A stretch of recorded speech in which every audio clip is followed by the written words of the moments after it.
Irmãos, boa noite, a paz e a graça de Jesus esteja com a igreja, com a vida dos irmãos. Deus os abençoe nessa noite, continue a falar em cada coração agora através da sua palavra. Amém, meus amados? Eu quero aproveitar a oportunidade de convidar os irmãos abrirem suas Bíblias no Evangelho de João, capítulo 20.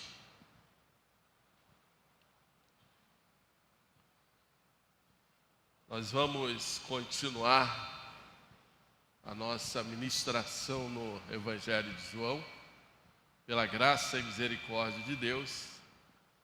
Chegaremos até o final do Evangelho. Nessa sequência, nós estamos na nossa 60ª mensagem.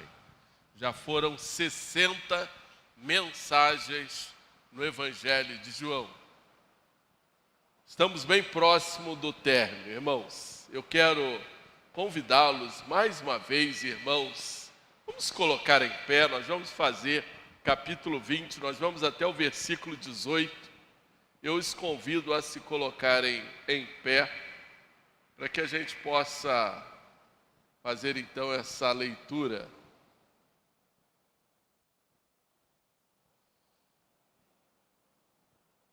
Eu vou estar lendo aqui na versão da NAA.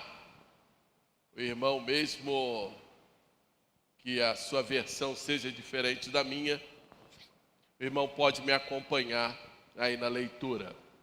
João capítulo 20, dos versículos de 1 a 18, no primeiro dia da semana de madrugada, quando ainda estava escuro, Maria Madalena foi ao túmulo e viu que a pedra da entrada tinha sido removida. Então correu e foi onde estavam Simão Pedro e o outro discípulo a quem Jesus amava, e disse-lhes: tiraram o Senhor do túmulo e não sabemos onde o colocaram. Com isso, Pedro e o outro discípulo saíram e foram até o túmulo. Ambos corriam juntos, mas o outro discípulo correu mais depressa do que Pedro e chegou primeiro ao túmulo.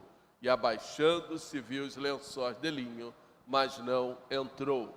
Simão Pedro, seguindo, chegou e entrou no túmulo. Ele também viu os lençóis e o lenço que tinha estado sobre a cabeça de Jesus e que não estava com os lençóis, mas enrolado no lugar à parte. Então o outro discípulo que havia chegado primeiro ao túmulo também entrou, ele viu e creu, pois ainda não tinham compreendido a Escritura que era necessário que ele ressuscitasse dentre os mortos.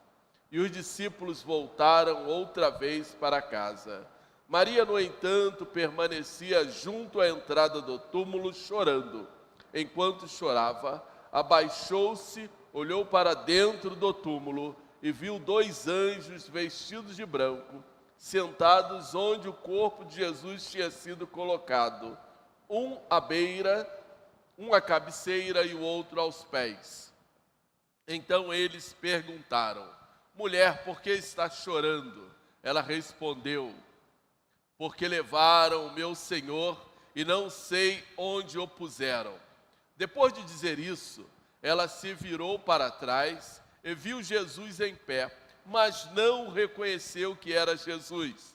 Jesus lhe perguntou: mulher, por que você está chorando? A quem você procura? Ela, supondo que ele fosse o jardineiro, respondeu: se o Senhor o tirou daqui, diga-me onde o colocou e eu o levarei. Jesus disse: Maria. Ela, voltando-se, lhe disse em hebraico: Raboni. Raboni, que quer dizer mestre.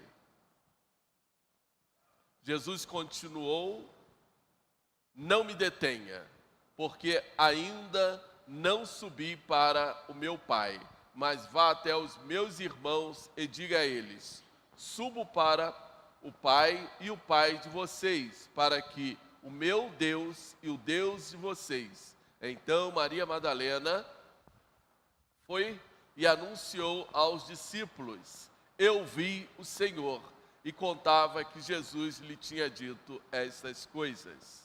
Vamos orar, irmãos. Pai amado, louvado seja o teu santo nome. Glorificado seja a ti, Senhor e Criador dos céus e da terra. O Deus que manifestou o seu amor através do teu Filho Jesus Cristo, que se fez carne e morreu na cruz dos pecados por cada um de nós.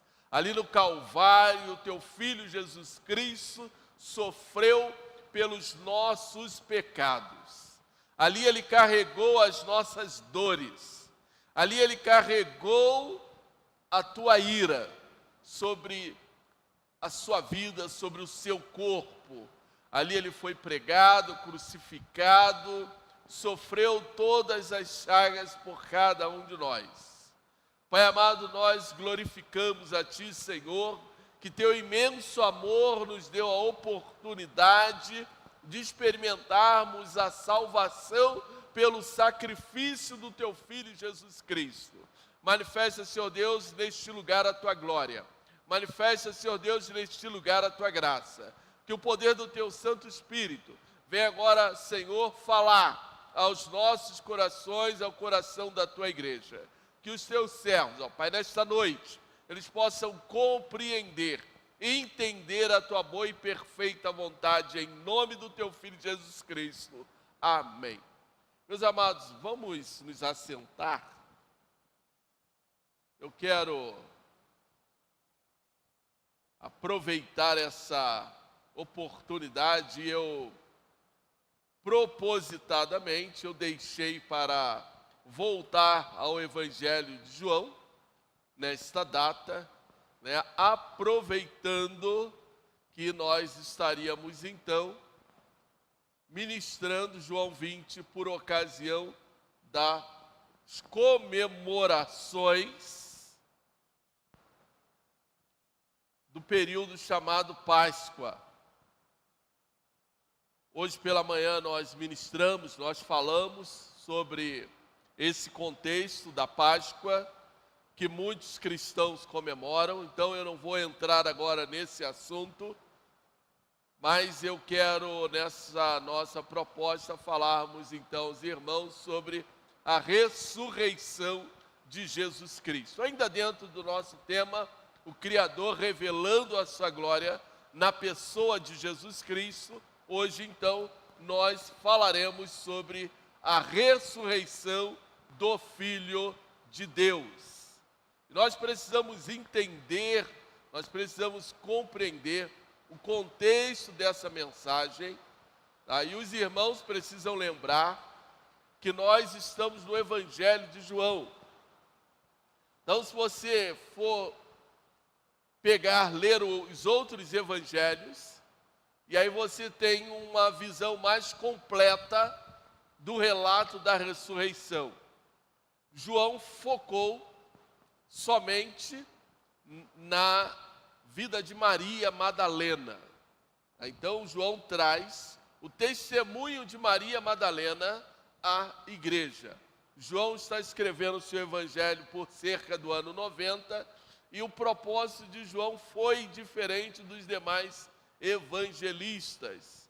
A ressurreição de Jesus Cristo, ela é um marco no Evangelho. Semana retrasada, ou mês passado, nós falamos, quando chegamos na crucificação, o Evangelho chega no seu ápice, o ponto maior, o tetelestai. E aí, então, não que ele tenha uma queda, não é essa a ideia diretamente, então vai baixando, não.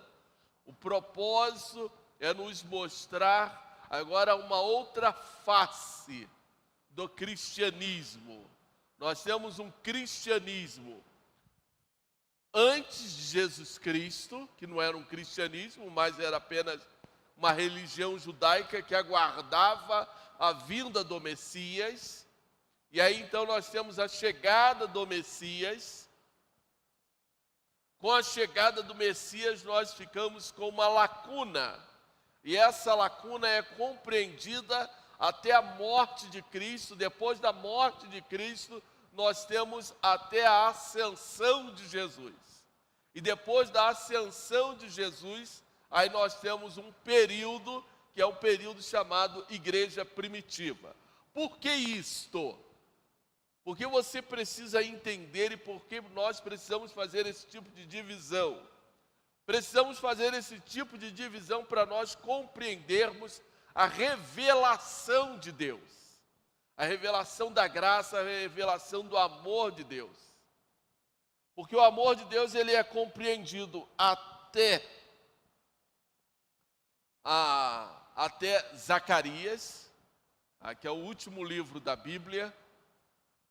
Aí quando você chega ali no último livro da Bíblia, então nós temos um período chamado o período dos 400 anos, onde não houve uma revelação de Deus direta aos homens.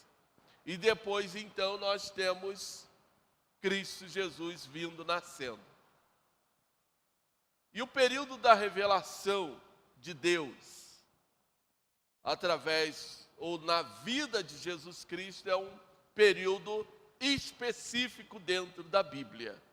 Nós temos a ação do Espírito Santo também nesse período, da mesma forma do Velho Testamento, com menos ênfase por causa da vida, da pessoa de Jesus Cristo presente, e depois da sua ascensão, agora nós temos uma outra evidência da graça de Deus, através agora do Espírito Santo.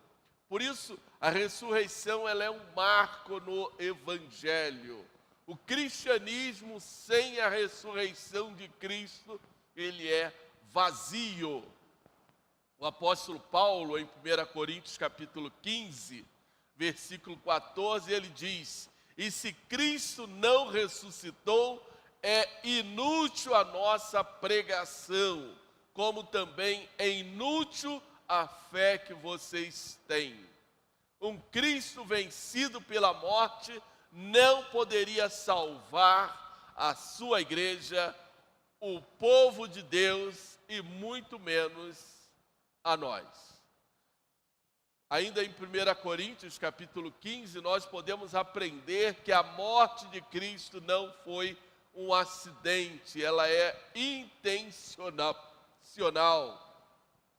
É o propósito eterno de Deus se cumprindo para a revelação da graça ao homem.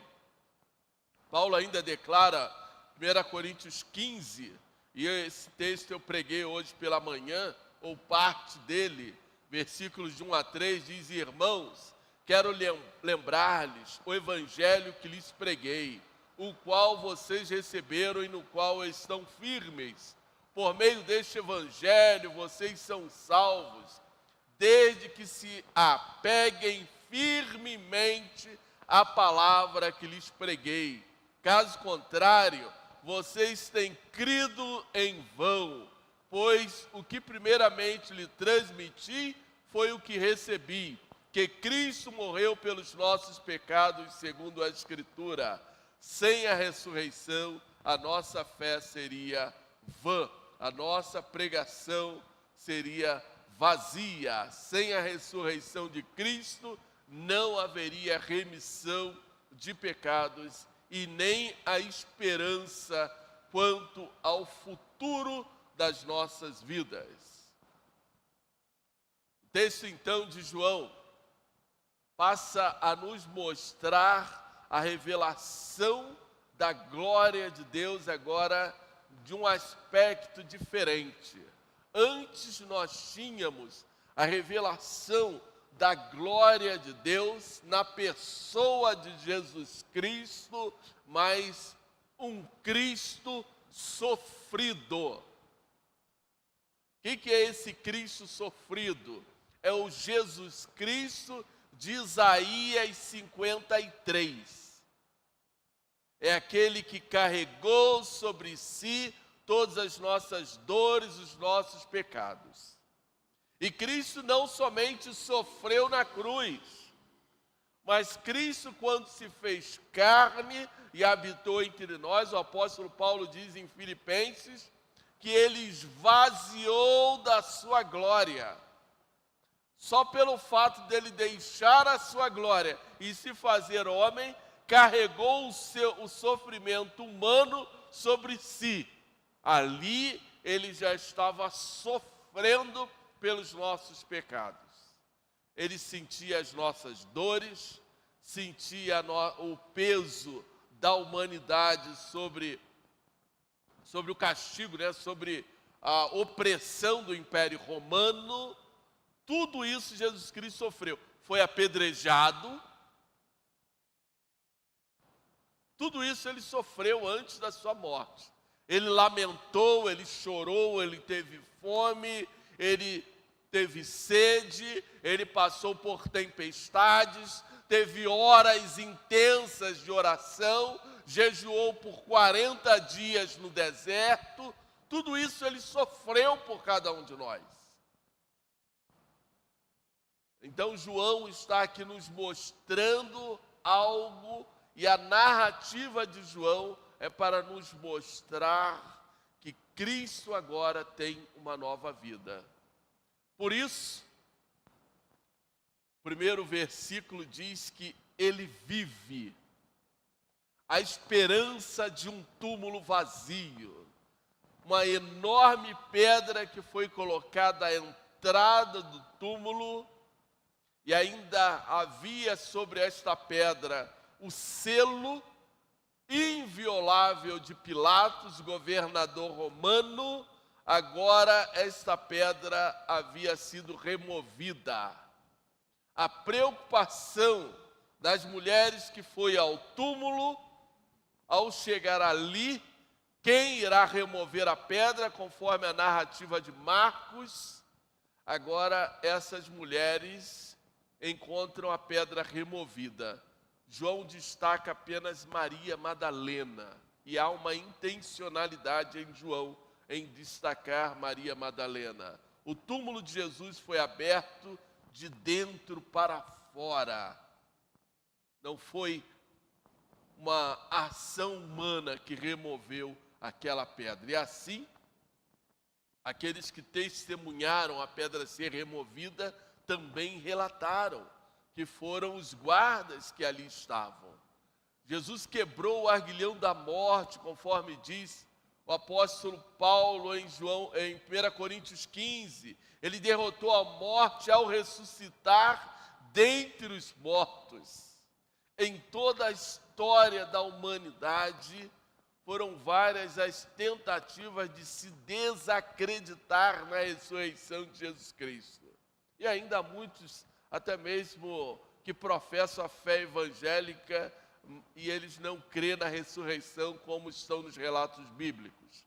Apenas eles professam uma fé em Cristo Jesus, mas não como está relatado na Bíblia, pois entendem a Bíblia como apenas um livro, e às vezes chegam até a achar que é uma ficção, como se questionam aí o relato do dilúvio. Alguns chegaram então a dizer que Cristo não havia morrido na cruz, apenas teve um desmaio, pois ficou pouco tempo na cruz. E ali, ao ser colocado no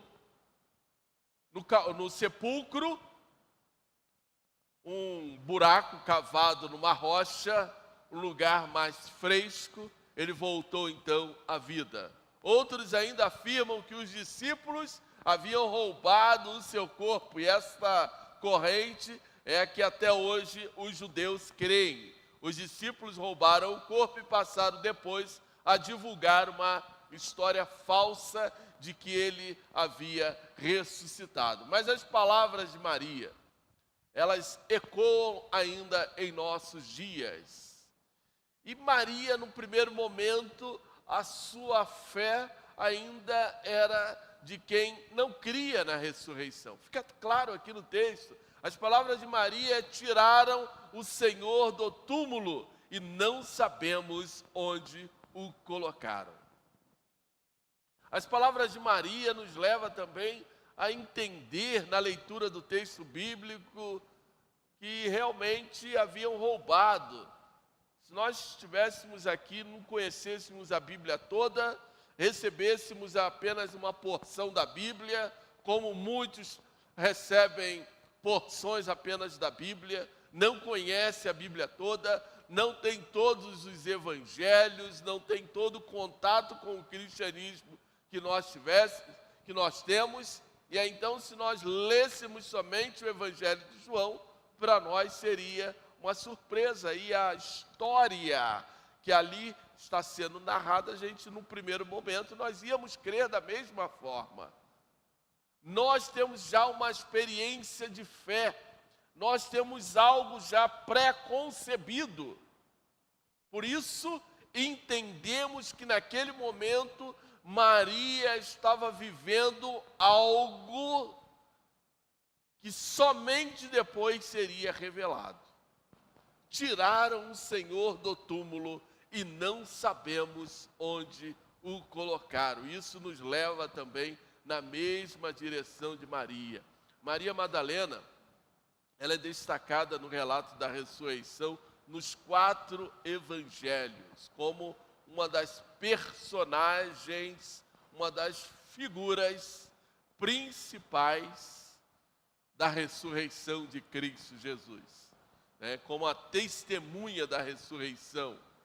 Os evangelhos tornam esta mulher como a chave da testemunha. Imagine numa época onde não se cria no testemunho de uma mulher. Ela foi ao sepulcro de madrugada, e não é pela manhã, é o horário entre 3 e 6 da manhã, é esse horário que ela foi ao sepulcro. Imagine você ir ao cemitério entre 3 e 6 horas da manhã, chega lá e encontra o túmulo daquele seu querido parente aberto. Imagine essa situação. Ao ver a pedra removida, correu ao encontro de Pedro e do discípulo amado para lhe dar a notícia. Ela não entrou no túmulo. Ela saiu correndo desesperada quando viu a pedra removida. E agora nós prosseguimos então com a visão do discípulo amado de um túmulo vazio. Pedro e João, ou o discípulo amado, eles correm até o túmulo conforme a narrativa bíblica. João, que conforme os escritores é considerado como discípulo amado, ele chega primeiro, correu mais rápido, provavelmente muito mais novo do que Pedro, e Pedro ali meio que sem fôlego, chega ali até o local, mas Pedro entra no túmulo e João fica à porta do túmulo. Pedro vê o lençol que cobria o corpo de Jesus caído, mas o lenço que estava sobre a cabeça, que enrolava a cabeça de Jesus, estava dobrado ao lado. E aqui nós temos o primeiro sinal da ressurreição de Jesus Cristo. Esse lenço dobrado traz o primeiro símbolo, o primeiro sinal da ressurreição de Jesus Cristo. Porque se alguém tivesse roubado o corpo de Jesus, um ladrão, ele não dobraria o lenço. Ele simplesmente levaria o corpo enrolado nos panos e também com lenço na cabeça. Um ladrão judeu, ele não iria dobrar de maneira alguma, ele não iria tocar nesse lenço. Ele carregaria tudo junto e guardaria num outro local ou iria esconder. Mas o texto bíblico nos chama a atenção que ele viu os lençóis. E o lenço que tinha sido colocado sobre a cabeça, que não estava com os lençóis, mas estava enrolado. Isso aqui então nos mostra que Cristo não havia sido retirado do túmulo, mas ele simplesmente saiu por vontade própria. E há uma discussão muito interessante, né, na teologia, porque quando Cristo ressuscita Lázaro, houve uma ordem de fora. Foi Cristo que ordenou para que Lázaro saísse do túmulo. Agora, a ressurreição de Jesus Cristo, ela é diferente. Lázaro sai do túmulo enrolado nas faixas. Jesus Cristo deixou as faixas para trás. É de dentro do sepulcro para fora. Foi ele mesmo que se desenrolou daquelas faixas. E há algumas linguagens, algumas simbologias sobre tudo isso aqui que acontece, mas a primeira evidência que nós encontramos no relato de João é esse lenço que estava ali dobrado. Há algumas referências de algumas tradições judaicas que entra na questão de que ele voltaria, esse lenço dobrado, que simbolizava uma ceia dos judeus, mas essa evidência que ele foi cuidadosamente colocado ali, porque ele mesmo ressuscitou. Pedro e João, eles estavam diante da maior evidência da vitória de Cristo Jesus sobre a morte. Maior do que todas as curas que Jesus Cristo fez. Jesus Cristo que havia ressuscitado a filha de Jairo, que ressuscitou o filho de uma viúva, que ressuscitou Lázaro, as ressurreições que aconteceram no Velho Testamento, maior do que tudo aquilo, até mesmo daquilo que Paulo iria fazer. Porque era um local lacrado, com uma pedra removida, mas que não se limitou ao poder de Deus. Em João capítulo 20, o texto nos chama a atenção para a maneira como Pedro e João chegaram ao túmulo. João 20, há o verbo ali que significa se abaixar. Esse verbo significa espiar. João 20, versículo 5 diz assim: e abaixando-se viu os lençóis de linho, mas não entrou. Abaixando deu aquela espiadinha.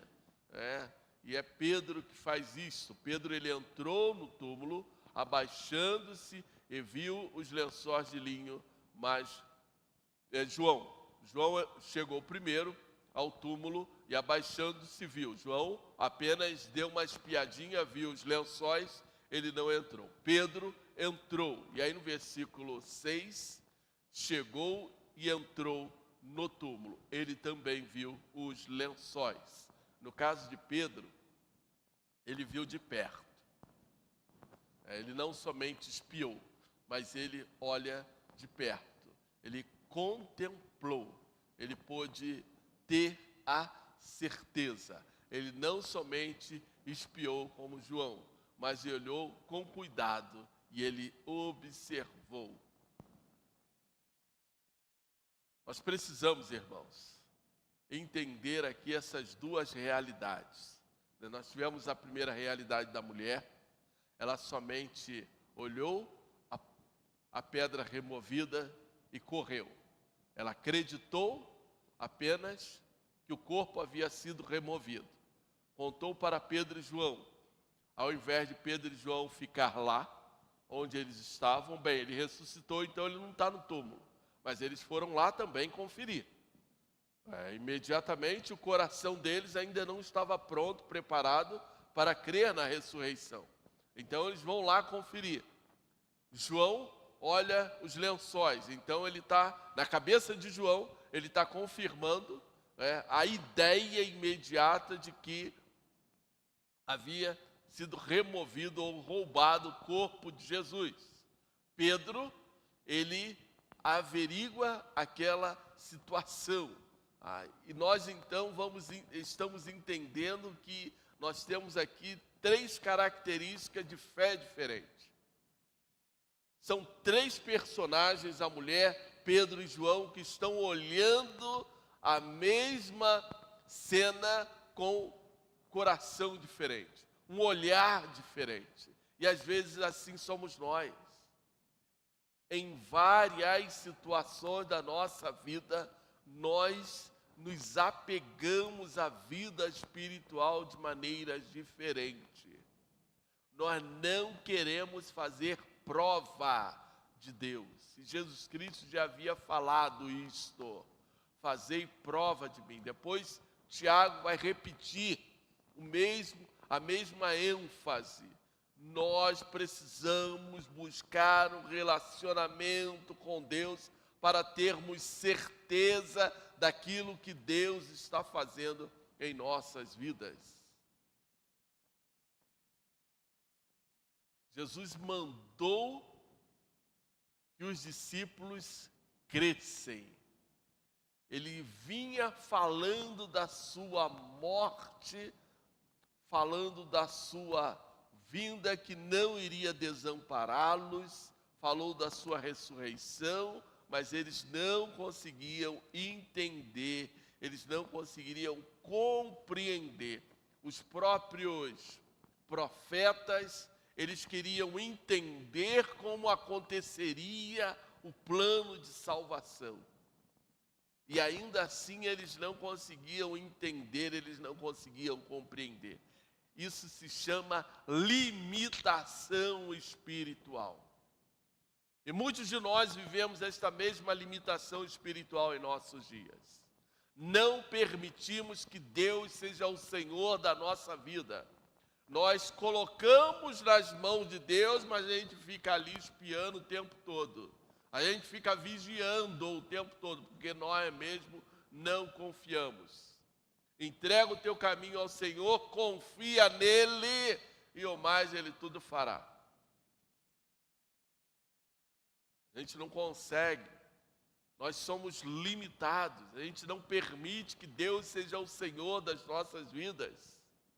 Buscai o reino de Deus e as demais coisas vos serão acrescentadas. Então, buscar o reino de Deus é entregar, permitir que Deus seja o Senhor da sua vida. Deixa que Deus opere, deixa que Deus supra as tuas necessidades. E é por isso que nós nos limitamos, e quando nós nos limitamos, Deus também age menos em nossa vida. Porque se eu limito, é como, eu já expliquei isso para os irmãos, Deus está ali com as mãos estendidas para nos abençoar, mas nós precisamos ir ao encontro de Deus. E ir ao encontro de Deus é buscar o Senhor. Isaías 55, buscai o Senhor enquanto se pode achar.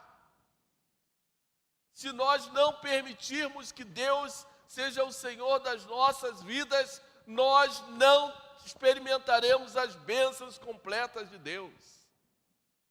Os discípulos estavam vivendo isso. Eles estavam vivendo esse momento confuso, esse momento perturbado na sua vida. Isso era a limitação espiritual que eles estavam experimentando. Depois de constatarem que o túmulo estava vazio, Pedro e João voltaram para casa. Maria Madalena, mais uma vez, ela permanece ali no sepulcro. Para ela não bastava ela olhar aqueles lenços no chão, ela queria ter a certeza do que estava acontecendo. Ela queria ver Cristo. E é por isso que ela pergunta: onde ele está? A postura, a atitude de Maria Madalena é muito diferente dos demais apóstolos.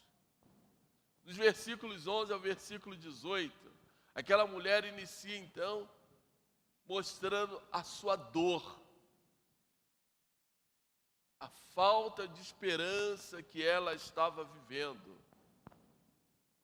Os olhos daquela mulher eram carregados de dor.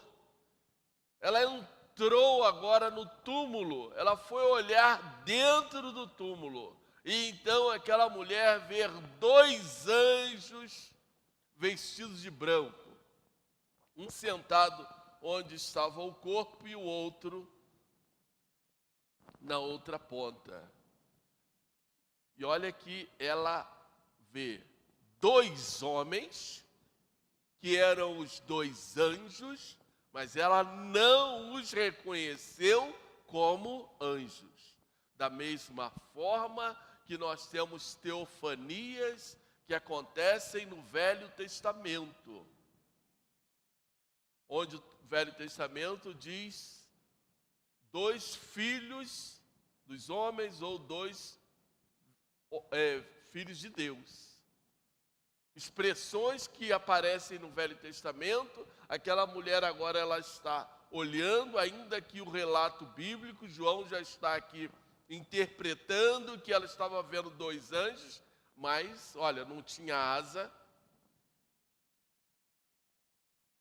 não tinha auréola na cabeça, não estava brilhando, como alguns costumam ver aí, coisa cinematográfica, mas ela vê simplesmente 2 homens vestidos de branco.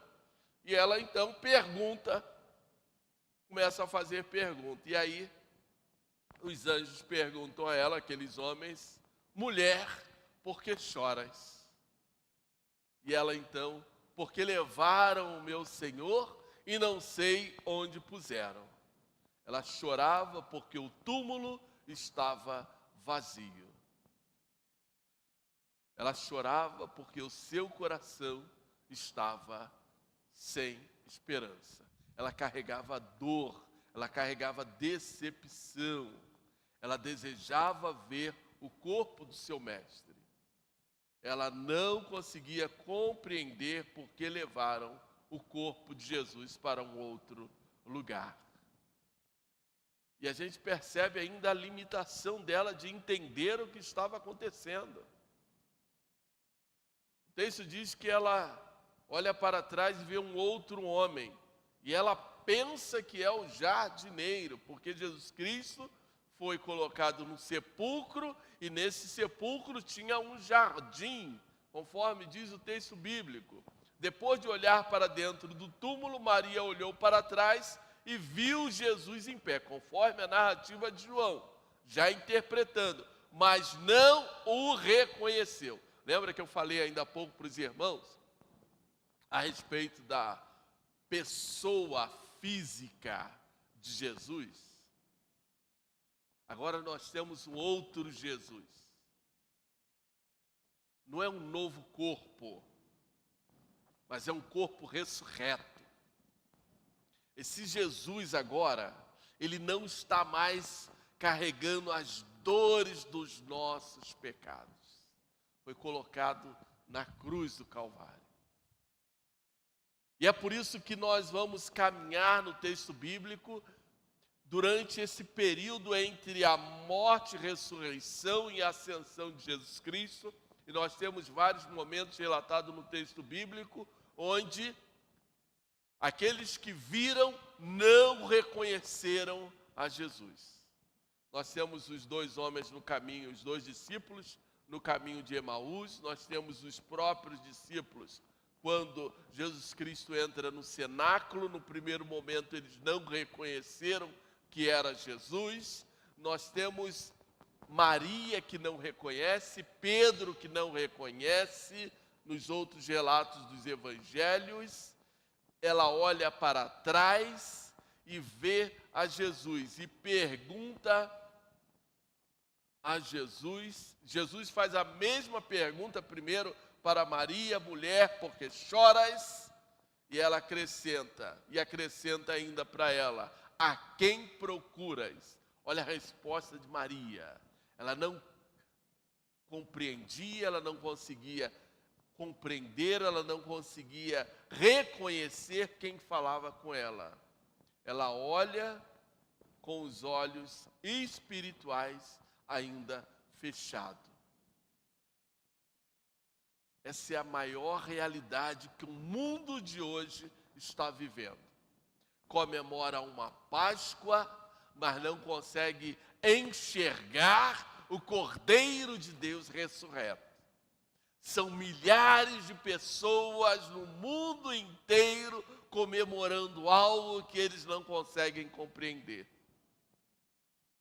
Não conseguem entender o significado desse momento na história da humanidade. A quem procuras? E a pergunta que nós poderíamos deixar para os irmãos: o que você comemora no dia de hoje? Maria ainda estava com os olhos espirituais ainda fechados. A ressurreição de Cristo ainda para ela não era uma realidade. Ela pensou que Jesus era um jardineiro. Senhor, se tu o levaste, dize-me onde puseste, e eu o levarei. Agora, o milagre. Versículos 16 a 18, o Senhor toca nos olhos de Maria. E é nessa hora que Jesus então se dirige para Maria e chama Maria. Ela volta-se e lhe diz em hebraico, Raboni, que significa mestre. E aqui nós temos então a primeira revelação de Jesus Cristo. Ele revelando a sua glória, não mais um Cristo que carregou sobre si os nossos pecados, mas agora um Cristo ressurreto. E é esse Cristo, não o ressurreto, mas aquele que assuntou aos céus, aquele que subiu aos céus, que quer se revelar ao seu coração. O Cristo da sua salvação. O Cristo que o apóstolo Paulo viu. O Cristo que revelou a sua glória ao mundo através da igreja. Através da descida do Espírito Santo. O Cristo que muitos creram e experimentaram uma nova vida, uma transformação na sua vida. Maria experimenta a primeira revelação da glória de Deus ao mundo após a morte do seu filho. Jesus Cristo se revelando a uma mulher a qual ele havia expelido 7 demônios. Ela se torna então a primeira testemunha da ressurreição de Jesus Cristo aos homens. Ela é a nossa primeira missionária, porque Jesus Cristo ainda mandou que ela fosse falar com seus irmãos. Jesus ordena a Maria para que não o detivesse. Aqui tem uma ideia, aqui nesse texto, porque o plano ainda não estava cumprido. Não é o plano de salvação, mas a ressurreição ainda precisava de alguns processos. Jesus ainda não deveria ser detido e ele não estaria ainda presente até a descida do Espírito Santo. Ainda não era a hora. Jesus quer mostrar que ainda a comunhão eterna não seria naquele momento. O desejo de Maria era que Jesus Cristo permanecesse. E ele então não me detenha. E ele manda que Maria fosse avisar aos seus irmãos. Aqui nós encontramos a necessidade de algo maior em nossas vidas. E eu quero concluir com os irmãos, te mostrando que o propósito de Deus ele é muito maior do que a gente talvez consiga compreender. Quando a gente lê todo o Evangelho de João e talvez até mesmo os demais evangelhos, a gente vai perceber a intenção de Deus em todos os evangelhos em nos mostrar de maneira diferente o seu amor, de maneira diferente nos chamando para uma relação maior com Ele, seja através dos milagres, seja através de cura, seja através dos próprios ensinamentos, das lições que nós vamos aprendendo nos evangelhos, não somente no Evangelho de João, que narra apenas 7 milagres, João fala sobre os 7 eu sou de Jesus. A maneira como Jesus foi se revelando no Evangelho de João é uma maneira muito específica para levar o homem que não teve uma oportunidade com Deus de entregar a sua vida nas mãos do Senhor. Cristo nos convida a um novo relacionamento, a uma comunhão com Ele no Espírito Santo, que seria derramado sobre a igreja. E nós precisamos desta graça, nós precisamos das misericórdias do Senhor em nossos dias, pois não tem sido diferente. E é por isso que Jesus Cristo, ao falar de novo com Maria, não me detenha, porque ainda não subi para o meu Pai, mas vá até os meus irmãos e diga a eles: subo para o meu Pai e o Pai de vocês, para que o meu Deus e o Deus de vocês. E é interessante essa fala aqui de Jesus, porque Jesus no Evangelho de João, ele está sempre falando do Pai. Agora ele está mostrando para não somente para Maria, porque ela deveria ir levar essa mensagem aos discípulos, o Pai de vocês. O meu Deus é o Deus de vocês, e vocês são meus irmãos.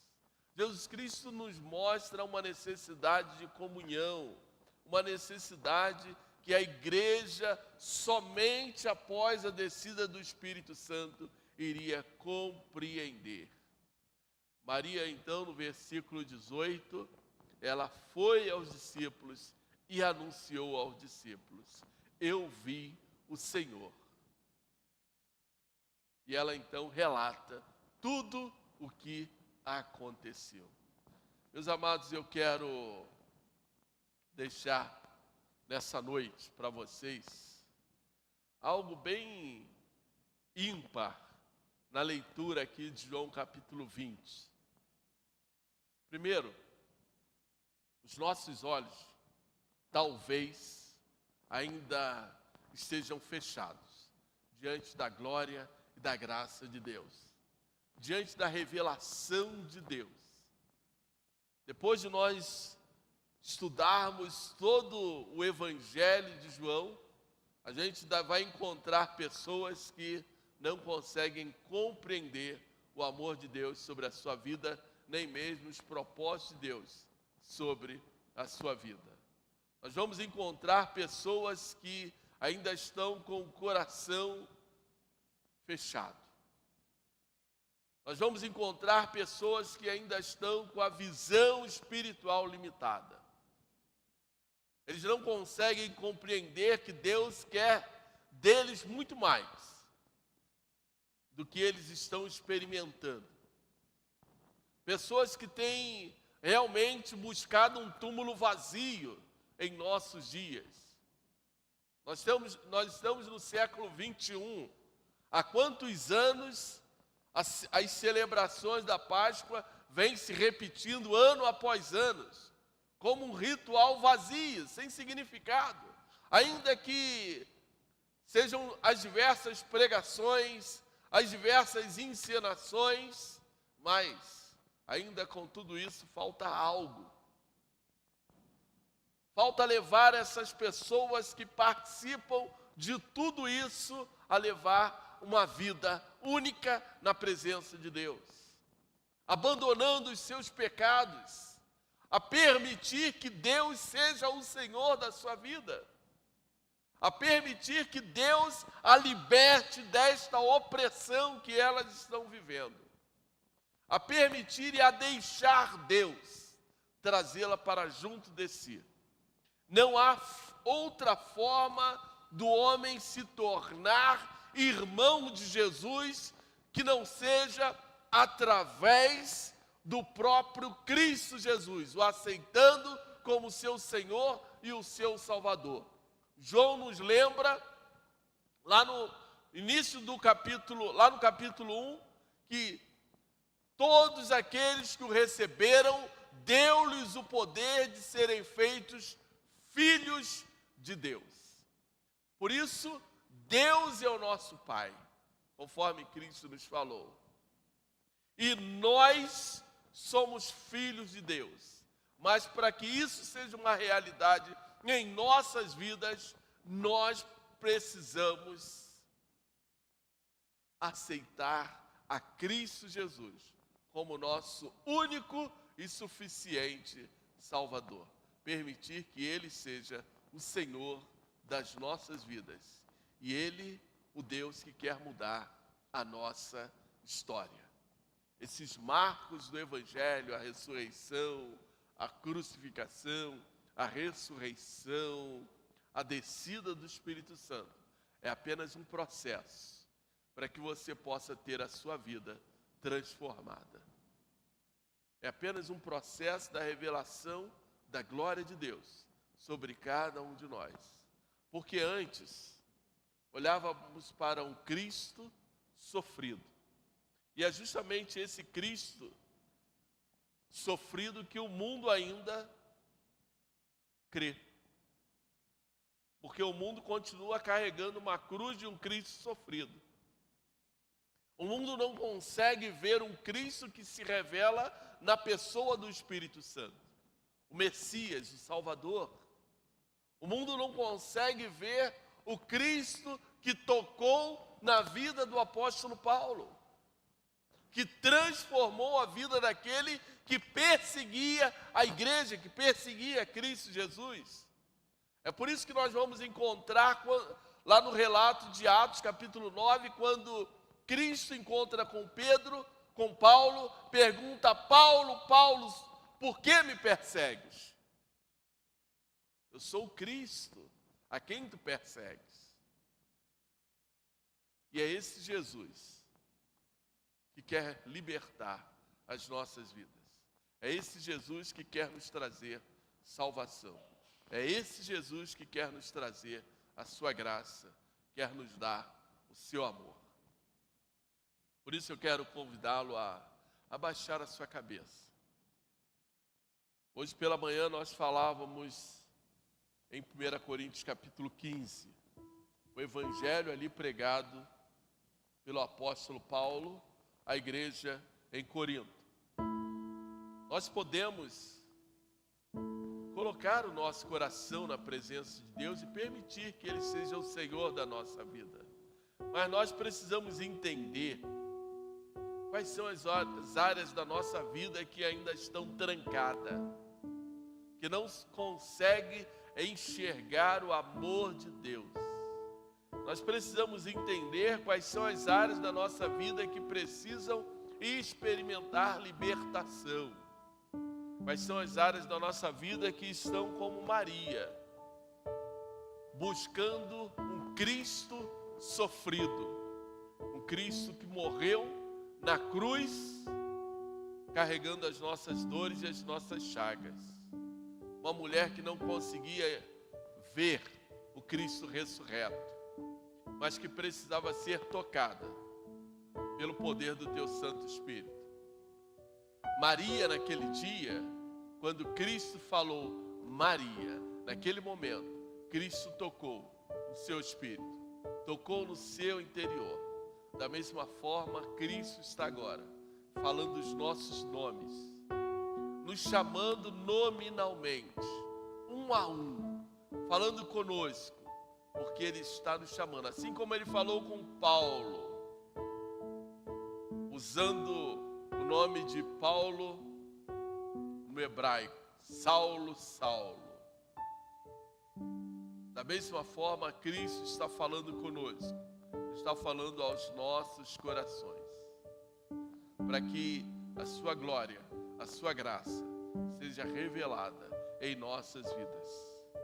Pai, eu quero estar clamando mais uma vez nesta noite, ó Pai, por cada vida, por cada coração que aqui se encontra.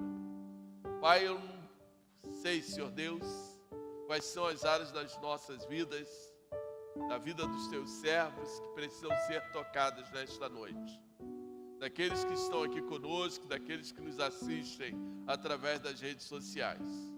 Mas eu sei, Senhor Deus, que todos nós Temos lugares do nosso coração que precisam ser tocados por Ti, ó Pai. Assim, ó Pai, como um dia Tu chamou Maria Madalena, eu clamo, ó Pai, que Tu venha chamar cada vida que aqui se encontra pelo Seu próprio nome, ó Pai, para junto de Ti, ó Pai.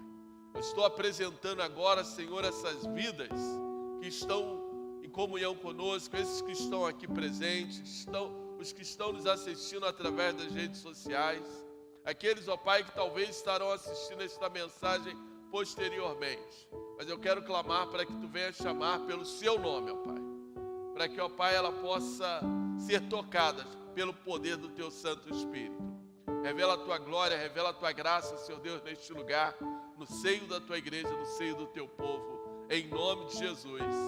Amém. Obrigado, Senhor Deus, por esta noite. Obrigado, Senhor, pelas chuvas que caem. Obrigado, ó Pai, pela revelação da Tua graça, da Tua glória sobre a Tua igreja. Toma a vida dos Teus servos, ó Pai, e continua, Senhor Deus, a nos chamar para junto de Ti, em nome de Jesus. Amém. Com o amor maravilhoso do nosso Deus, a graça salvadora do nosso Senhor Jesus Cristo e o Santo Espírito esteja com a igreja e com todos os irmãos sobre a face da terra, hoje e para todos sempre. Amém. Deus abençoe.